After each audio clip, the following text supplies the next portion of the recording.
From the moment you start BoxCutter, the top bar will change over to BoxCutter, and from the moment you left click and drag, you will be able to create a cut. If you draw on the mesh, you will create a cut aligned to the surface. If you start off the mesh, you will make a cut that's aligned with your view.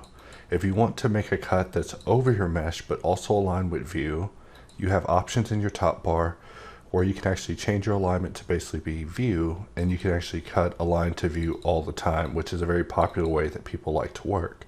However, if you're the type of user who is utilizing the top bar to the fullest, you can work an object as much as you'd like, and then if you wanted to just quickly toggle to view, you can just use the quick button on the side to just quickly change to view whenever you need to just create a view align cut, whenever that may be, and then just toggle it back off whenever you're needing to just go back to object and just draw a cut aligned with the actual shape itself. In fact, somehow I ended up toggling pause, but here we are basically jumping between two different orientation methods just on the fly using this toggle in our handy dandy little top bar. And that's just one of the ways that you can use the top bar to the fullest. So first and foremost, I must say that if you are a quote-unquote top bar hater, then you can actually go under input and choose to turn off enable top bar. And what this means is that if you right click and turn off the header, we'll just exit and we're just in our regular modeling, and we even lost our snapping options. That's how bad it is to lose your top bar, it looks like nowadays. We jump into BoxCutter and it looks like there's nothing. We press Alt W and we see that there's no top bar to show. So if you're working inside of a completely neutral view and you just don't want a top bar, then having the allow top bar toggle is one way to just get you that nice quiet isolation. However, if you're not the type of person who needs that completely isolated of an experience, HardOps has your back. You can just press Q, go under settings, and there will be an option for enable toolbar that'll bring back your top bar. However, it won't show in full screen for some reason, and it looks like actually it should work in full screen. Let's try that again.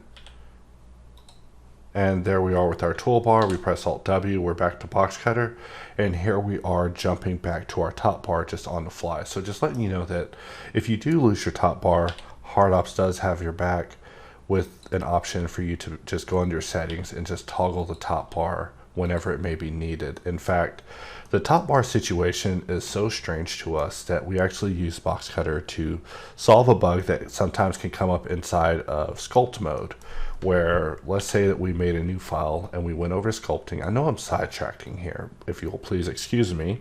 We'll jump over to sculpting mode, and let's say that we jumped into full screen mode and we're sculpting and everything's great and all, but we have the T panel, right? We have our brushes and we have the end panel, which, you know, who's using the end panel nowadays? Well, I guess I am, because look at all these dang options. That's pretty cool. But we don't have our top bar, so you could also use hops to bring that back.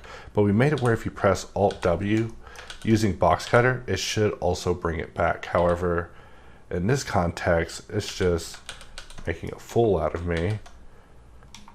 I guess in full screen mode, there might have been some sort of change. Let's just double check and make sure there's something happening here that I'm not aware of. So if we were to turn off our header, we should basically be able to, oh, you know what it is that if we'll need to first exit this, go back to general mode. And what we did in BoxCutter was we disabled enable top bar. So now we can actually control N and go over to sculpting, where I was originally having a full made of me. And let's jump to full screen mode, and pressing Alt W will now show the top bar.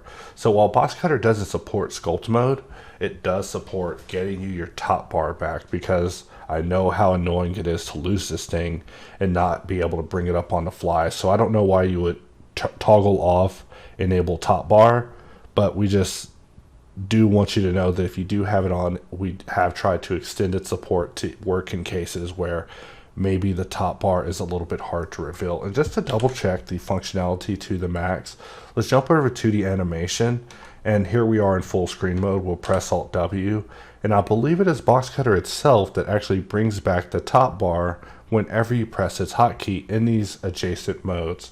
So that's just one more additional use for the top bar. So now let's talk about the top bar at large. So whenever you start BoxCutter, you have a series of toggles, and the BoxCutter top bar, try saying that 10 times fast, the BoxCutter top bar can be adjusted on the fly to have a myriad of different looks. But to just go over it real fast, the first area will extend down to bring down what is called the BoxCutter helper, which formerly this used to only list just the types of cuts you can do, ranging from cut to slice to intersect to inset, join, knife, extract, and make. And then down here you can adjust your shape, your draw type, snapping options, grid, everything in a nice handy panel that also comes up under Control D whenever you're using BoxCutter.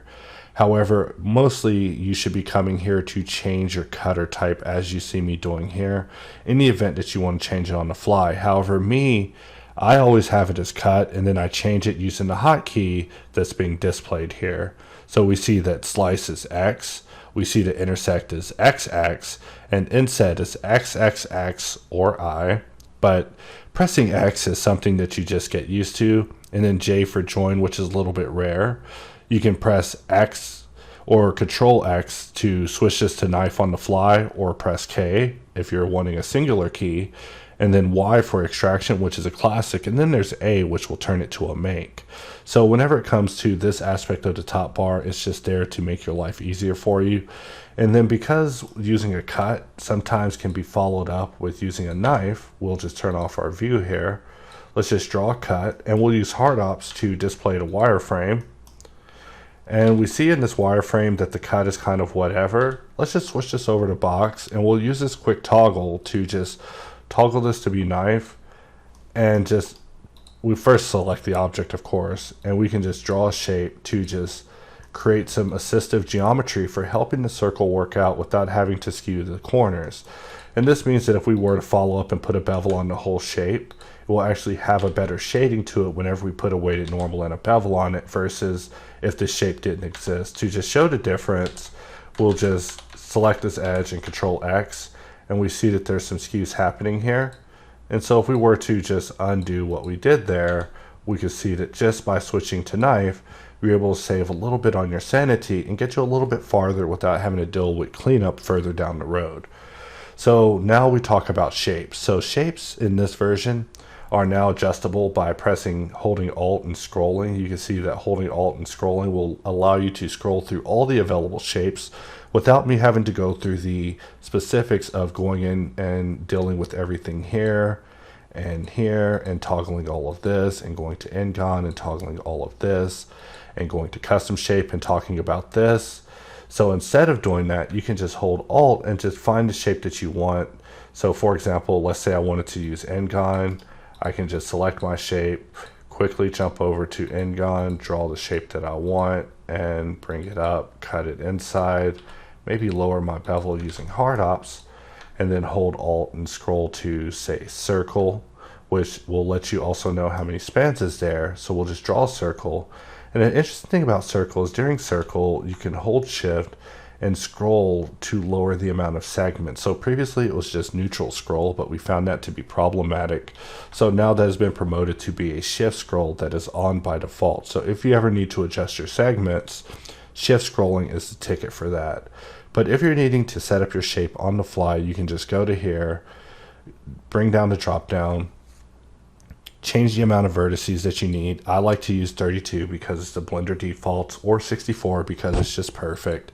But you can also change your draw type. So box is the better example for this. We'll switch over to box, and normally we draw from the corner.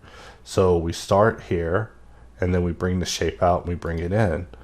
But if you wanted to change it to, say, draw from the center, you can now just draw from the center to draw an equilateral box. And then if we wanted to freely adjust it, we can just hold Alt in order to modify the shape on the fly in order to move it around. So we do try to give a degree of versatility whenever it comes to adjusting each of these shapes.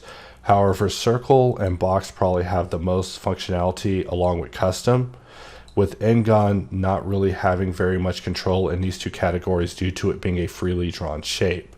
New to this version also is lasso, which I'll be talking about more in depth as we go over the shapes. But continuing on with the top bar, whenever you're in certain shapes, there will be a toggle on the fly allowing you to toggle between various states of a tool. And these will always be on the right side of it, which is something we refer to as mods. So cutting will allow you to cut but jump to knife quickly on the fly, because knife is so important for creating guidance edges and just creating geometry where there is none. For end-gun, you can either draw a shape that is completely enclosed, as you see me doing here, and we'll just exit that, or you can toggle this off and basically draw a panel line, which is a different type of end-gun, where instead of it having it opening and closing, it's just a shape that is solidified, and you could just drag this out. Next to this is an area where you're able to adjust the origin of the shape that you're drawing. So normally the origin that we create is based off of the center, which means it's the center of the top face. To demonstrate this in action, we'll make a new file just so we don't have the bevel hitting us in the face. And if we change this to the first parameter, let's draw this box, and if we shift to live, we can keep the shape. You can see that when I scale it, that the origin of the box is actually right here. So if we go up here and we change this to the second one, notice that even though I drew the box and the drawing began still in the area where my mouse began, whenever I extrude it down, if I were to press S and scale it, it's actually scaling from the center face. So this will change where the origin of your shape is being created on the fly, and it mainly pertains to box and custom shape. Next to that is bounding box center, which is rarely used. If we draw a shape and we shift to live, we see that the origin is placed inside the shape. So if we were to scale it, it actually scales and rotates from this area here, which is the bounding box center, which is mainly undesirable. Mainly, I keep this on the set origin to be center. But there's also an option to use the active element as a mirror point as well, or an active point as the origin as well, which is probably the most least used. But if we shift this to live by holding shift upon left mouse click, we see that the origin is actually set in the center of the option, set in the center of the object's origin. God, there's a lot of tongue twisters when it comes to describing these things. But whenever we rotate this, we see that the origin is set to the center of the initial target's origin. So that's the origin area in a nutshell. Next to this is the most expansive modifier panel. And it's strange for me to say, but the first 5 options in this are useless and are not needed. And for the most part, you will never need to go in and do any sort of things with these first 7 options. And one of our topics of discussion internally is we should remove them. However, they do exist for situations of pen usage and cases like earlier, where let's say I drew a shape and I needed to adjust to draw. Well, we have no hotkey to adjust to draw. You can go up here and actually adjust to draw state and jump into it again, as you see here. So it does come handy for those situations. I mean, you could theoretically go here and choose to play with the offset and summon it to be brought to life. So I mean, because these options work, they are in front of you, the user. But the ones of importance is the ones talking about things like array. We see that array has a hotkey of V. We see that there's solidify with a hotkey of T. We see that there's bevel with a hotkey of B. And we have mirror, which has the hotkeys of 1, 2, and 3, along with pressing shift and that to actually flip. So there's also displace here, which is part of radial array, and normally only is a thing whenever you press V in order to summon radial array, which in BoxCutter is a little bit less than what I would like it to be at this time. So radial array isn't one of those things that focus, since it is something that I feel that we are still studying inside of HardOps, and I feel that also Blender is on the verge of actually adding in a radial array modifier itself. So more than likely that will just handle it for us in the future, as it will for everyone. But continuing on, we'll just right click to cancel that. And the next one I want to talk about is release lock. Release lock will get its own chapter, but release lock is a state differential that has been introduced as of the last couple of box cutters. So let's say I draw a shape. If I draw a shape, I'm clicking and dragging, and when I let go, it puts me in extrude, where I'm not holding down any mouse button, I'm just moving my mouse, and then whenever I click, it allows me to apply it, and it's done. Well, if we turn on release lock, we can draw a shape, and when we let go, this shape is in a 2D state. And you might be wondering, why is this useful? Well, you could shift click and drag it around, which I think is kind of cool. You can bevel it by just dragging this dot.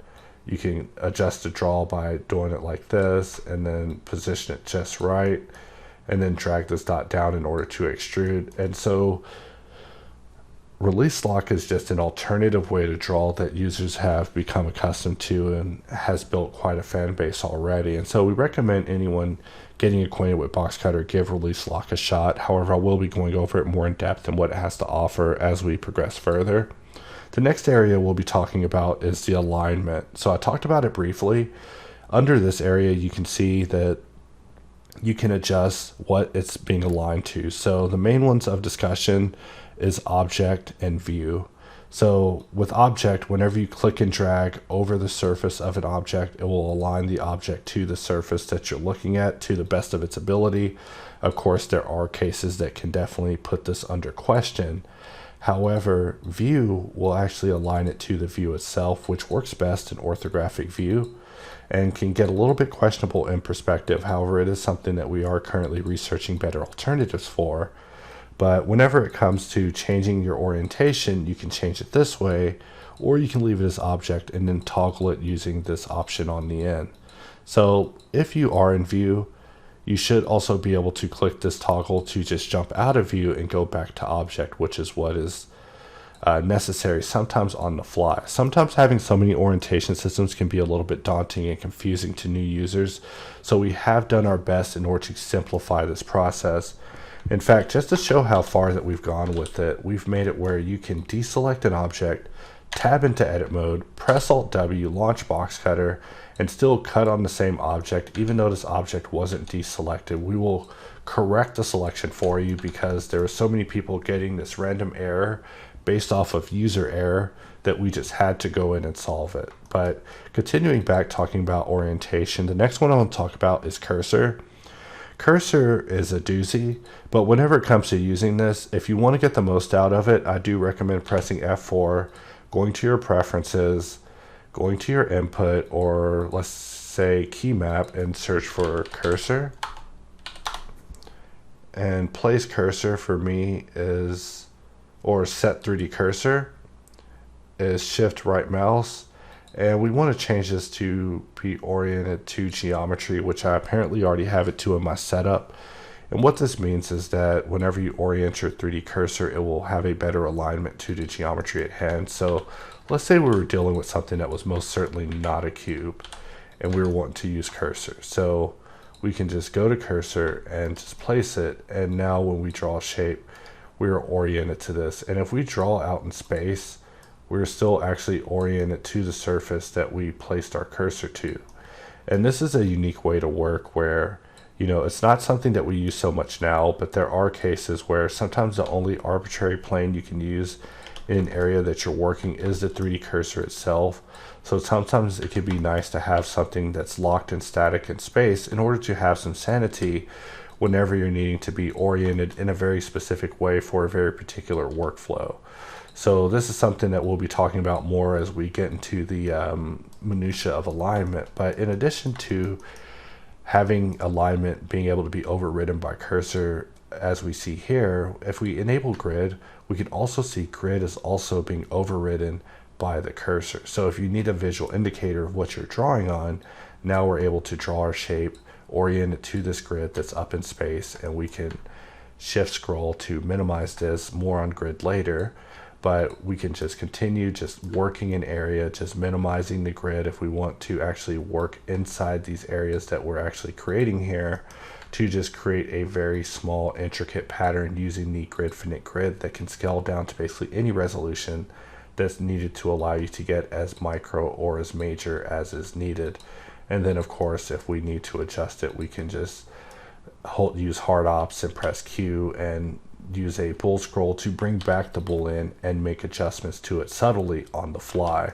But continuing on with our tour of the top bar, world is our fallback. So let's make a brand new file and we switch over to BoxCutter, and let's just go back to object, and we're just going to delete our object. So you have no object. What's going to be oriented to? Well, that answer is the world. If you draw a box, it will be oriented to the world, which can be useful in most scenarios. However, I feel that the world system is something worthy of a deeper study, changing the very way that we extrude shapes as a whole, maybe down the road, but it's definitely something that I ponder quite a bit as I use BoxCutter. But here we are just using world in order to draw shapes aligned to this grid. And this is actually on the world Z. So we can actually change this world Z to something like the Y. And now we see that we're drawing shapes and we're able to extrude them on the Y. In fact, I had to kind of ponder for a moment what axis I was using. But here we are just able to just quickly just draw shapes just on the fly using the axis that was chosen underneath world, pressing C inside of Ngon to make it a solid shape. And if you're wondering what this shape is aligned to, it's aligned to the world because that's what it was set to. And then if you need to reverse it, you're able to no longer do that because world is needing a different type of rewrite, but just letting you know that it exists as a fallback. And what I mean by that is if we go back to object, we can just say have an object, right? And you just start drawing and this shape is oriented to the object itself. But if you have nothing selected, what is it going to orient to? And that answer from us is actually the world itself. So normally I wouldn't actually go in and mess with the world because having the drawing be so obtuse and strange is something that's undesirable. So I could see why we actually are limiting our options in that regard, because there's a way that we intend for it to be used, but it just isn't completely there yet. So right now it exists as a fallback for situations where you just don't have anything in place or any sort of selection. But as long as you have a selection in place, you should be able to quickly have this jump over to world where it's supposed to be. And we'll just press X to make this a cut again. And we'll just click and draw this out and maybe get out of make. You know, it's so weird to be in modes that I didn't start in. So I'm all about starting inside of cut mode and then transitioning over to make whenever it's relevant. So if I wanted this to be make, I would press A, but I definitely do not. I want this to be a cut, so it behaves as a cut. And then if I were in a box and I did want this to be a inset, I would just press XXX to bring this down as an inset and press T and adjust it on the fly, just to kind of show how we intend for all of this to be used on the fly. So the next thing I want to talk about is the snapping area of BoxCutter. So if we press Control N, we can make a new file and we jump back into BoxCutter. And when you enable BoxCutter snapping, this means that whenever you hold Control, there's going to be snapping implemented. However, without the grid, there's not going to be anything for it to really snap to. So when we enable grid, we now have this mode that we can begin snapping to. We're clicking and dragging, and we see that we're able to draw this exactly to these grid points. And the good thing about having grid is it allows us to work with last point snapping. As you can see here, I'm able to just draw this shape and then somehow magically get this to reorient with the first shape, with the first point that was drawn here. However, it also looks like we have a little bit of a hotline from having the grid so precisely laying on top of this area. So there is an issue with booleans and hotlining as of Blender 2.90 that should change in 2.91, but we'll be talking more on that later. But I just want to show kind of a little bit in action of how you would use grid and snapping. You know, whenever you don't have grid on, snapping is just going to be just very generic snap. In my case of using grid, I actually like to have angle permalock on with Ngon, which means that whenever I use Ngon, I don't have to hold Control in order to get the snap to an angle, and this will allow me to draw a very nice angular line without having to go into a whole lot of work of holding Control in order to snap things around, just giving me a little bit more control than usual for creating the sort of shapes that I want to make on the fly, even inside of perspective, without having to deal a whole lot with precision. In fact, when I do want precision, I would just turn on the magnet with grid and we just lower the size of the grid and we now draw the shape the way we want. And then if we are done with the grid, at least as far as visualizing it, we can just release Control, but we're still oriented to the grid whenever we hold Control. And because we're cutting so close to the top, we just might hotline, but it looks like we just made it in the nick of time without a hotline. And that on the fly is how you use grid and snap. But just like that, it's at the top of your top bar, available for you to use and adjust on the fly as you would need. So just like we were talking about the snap options, there's additional options for snap where you can turn on even increment snap, which will ensure that the shapes that you draw are to specific increments. However, these things are more than likely connected to particular tools. In fact, I believe increment snap is connected to everything. However, Ingon Lasso isn't currently connected to snap incremental except on the extrude because it uses a currently different system called equidistant. So whenever it comes to the Ingon angle, you can adjust the Ingon angle here. We currently have it defaulting to 15 on the snap whenever you hold control. And then there's the perma snap toggle that you can toggle here, which can be actually overridden by the grid. So you may want to use these interchangeably or sparingly with each other, or at least be aware of what they're doing. Whenever it comes to snapping, these three options here determines the snapping dots that are the jump off points for basically any shape that I create. So let's say I was using a box, I could actually use this dot to jump off of this. I could use the dot to jump off of it again. And I could even use this dot that was just created by this midpoint that we just cut in to continuously jump off of these various points that we've created that I consider opportunities in the mesh in order to add additional detail very quickly, just in the midpoints of just ideas that we're cutting in. So it is something worth getting acquainted with. There is more about this in depth in the documentation. Next to this is the destructive, non-destructive toggle, which allows you to choose what kind of behavior you want to have whenever you use BoxCutter. Destructive will apply the modifier as soon as you make it. Non-destructive is our default and will allow you to at least have the modifier in a separate collection called cutters that you can deal with later on, which is more than likely the most recommended way. Of course, keep in mind that the option next to it is to apply cutters. So if we just click Smart Apply, we can apply all of the cutters just on the fly. And then if we just draw a box, we can just create this and we see that there's a new cutter created over here. We click on the Smart Apply button and it will just apply it. And the reason that it's smart is that if we draw a shape and we keep it live, we can, let's say we drew another shape and we press L, which is live mode. So now that shape is live. We'll create another shape that's also live. We can actually choose the shape itself. Click on the Smart Apply button and we'll apply only the shape that was selected. So you see that that cutter has now disappeared. And so now we can select this shape that we have and we click the Smart Apply button and it has also been applied and disappeared, just getting it completely out of the equation here. So we can even select the target and click the Apply button and it will apply the booleans on that and get rid of the cutters that are related to that. So you can use the Smart Apply at the top of BoxCutter's top bar to just quickly apply things to get the result that you want. So finally, in discussing the top bar, we're getting to the finale of it, are the settings. So with the settings, there are a plethora of settings that can be adjusted with BoxCutter, and that's because we care very much about your experience and the customization and the capabilities that are unlocked with everything that we do with this tool. And we want users to be able to experiment with them and get the most out of them. So there's the behavior panel where you can adjust the behaviors of your cutters on the fly.